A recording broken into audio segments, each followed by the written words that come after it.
नमस्कार मंडळी, आज मी तुम्हाला दाखवणार आहे उज्जैनच्या दर्शनाचा व्हिडिओ। तर अशा प्रकारे माझे मिस्टर गेलेले आहेत उज्जैनला आणि ते बघा ट्रेनचा प्रवास करून पुण्याहून ते उज्जैनला गेलेले आहेत आणि तिथे गेल्यानंतर दर्शन वगैरे कशा प्रकारे असेल हा व्हिडिओ मी तुमच्यासोबत शेअर करणार आहे।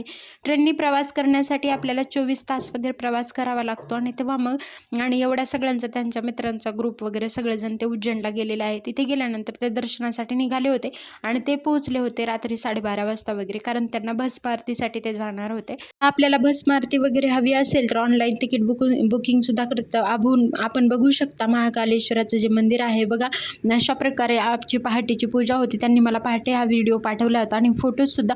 आणि बघा इथे आल्यानंतर कशा प्रकारे दर्शन वगैरे आहे हे मी तुम्हाला दाखवणार आहे। खूप सुंदर असं म्हणजे मंदिर, महाकालेश्वरासाठी आपण जात असतो महाकालला।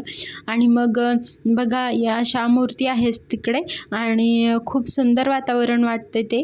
आणि मला पण खूप दिवसापासून जायचे, पण त्यांचा मित्रांचा ग्रुप निघाला त्यामुळे मग मला जाता आलं। ते दर्शनासाठी इकडे गेले होते, त्यांनी काही फोटोज वगैरे पाठवले होते।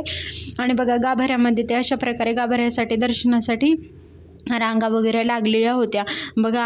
आज तिथं दर्शनासाठी खूप गर्दी असते प्रत्येक वेळी आणि ऑनलाईन भस्मारतीसाठी बुकिंगसुद्धा करतात खूप जण।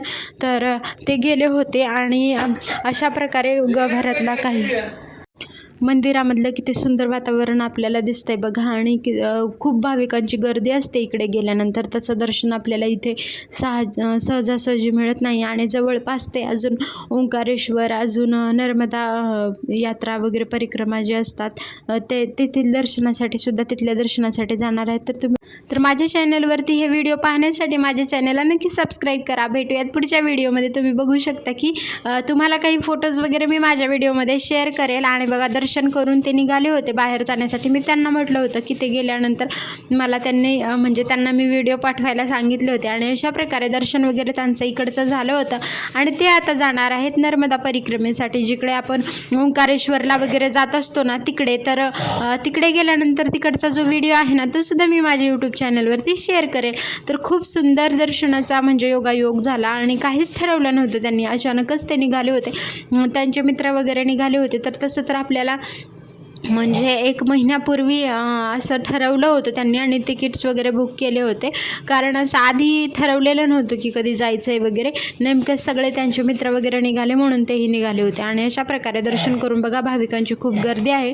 आणि बाहेर आल्यानंतर असं बाहेरचा परिसर आहे खूप सुंदर।